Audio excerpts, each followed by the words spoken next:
Good afternoon, I'm Jarrod Melmeth with 2NURFM Hunter News. Newcastle's light rail system will cost almost twice as much per kilometre to build as Canberra's. The tram line is set to cost $107 million per kilometre, compared with $59 million a kilometre for Canberra's new 12-kilometre light rail route. Hunter Traffic Engineer Ron Brown says the projects cannot be compared. Not only are they building a light rail, they're re-establishing a lot of the utility facilities in the area. The federal government's mid-year economic statement has confirmed cuts to universities, reducing the existing help threshold by $10,000. The $2.1 billion cuts to funding is expected to hit the University of Newcastle hard, and federal member for Newcastle Sharon Clayton says the cuts will significantly affect local students and their families. The cap that the government have announced through the MyEFO this week will really effectively put a cap on the number of university places that will be available. These cuts will see students miss out on university places, and ultimately it will compromise the quality of teaching and research that universities are able to offer. In an effort to tackle illegal dumping across the region, Cessnock City councillors launched a 12-month Better Not Mess with Cessnock campaign. Last year alone, there were 377 recorded incidents of illegal dumping in the local government area. Cessnock Waste Management Centre's Sustainability Officer, Corinda Stone, says illegal dumping has always been an issue, and the campaign will help to create more awareness. It's about educating and informing people just so that they're aware that it is a big issue, and just recognise that it's not the right thing to do with our waste, that we really need to be disposing of it properly. Port Stephens koalas are facing extinction, but the species is still being listed as vulnerable due to the state government's new biodiversity conservation laws.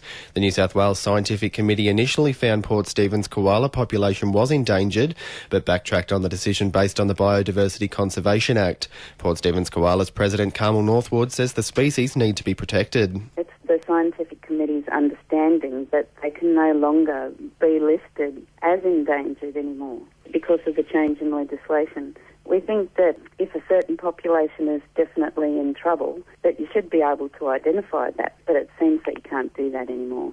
Hunter motorists travelling on the M1 Pacific Highway over Christmas and the New Year being assured roadworks will not be carried out over the busy holiday period. Although works will cease, lanes will remain narrowed and an 80km/h speed limit will also stay in place. A spokesperson from Roads and Maritime Services says extra police patrols and incident response teams will be on hand. Holiday time signs have been placed around the Lake Macquarie region, urging drivers to stay alert these school holidays. The campaign is an initiative of the Little Blue Dinosaur Foundation in memory of Tom McLaughlin, who was tragically hit by a car in 2014 during a family holiday on the Central Coast. Meanwhile, motorists are reminded 40km/h school zones are still in place until 4 p.m. today.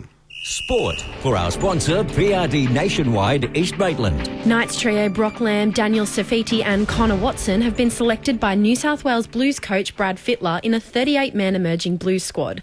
The squad, comprised of players potentially destined for higher honours and state of origin representation, will assemble at ANZ Stadium in January ahead of the 2018 season. Andrew Johns and Craig Fitzgibbon are amongst the Blues legends who will join Fittler at the camp in specialist coaching roles. Newcastle Jets defenders Daniel Georgievski and Nick Cowburn will miss Friday's clash with the Wanderers after failing a fitness test. And Swansea speedster Tommy Edwards has made the most of his appearance on the World Supersport 300 Championship, earning a full-time deal for next year. The teenager accepted a one-year deal on the 2018 series, which is a stepping stone to the 600 Circuit and World Superbike Championship. That's sport. I'm Lauren Kemp. 2NURFM News Time is 12:10.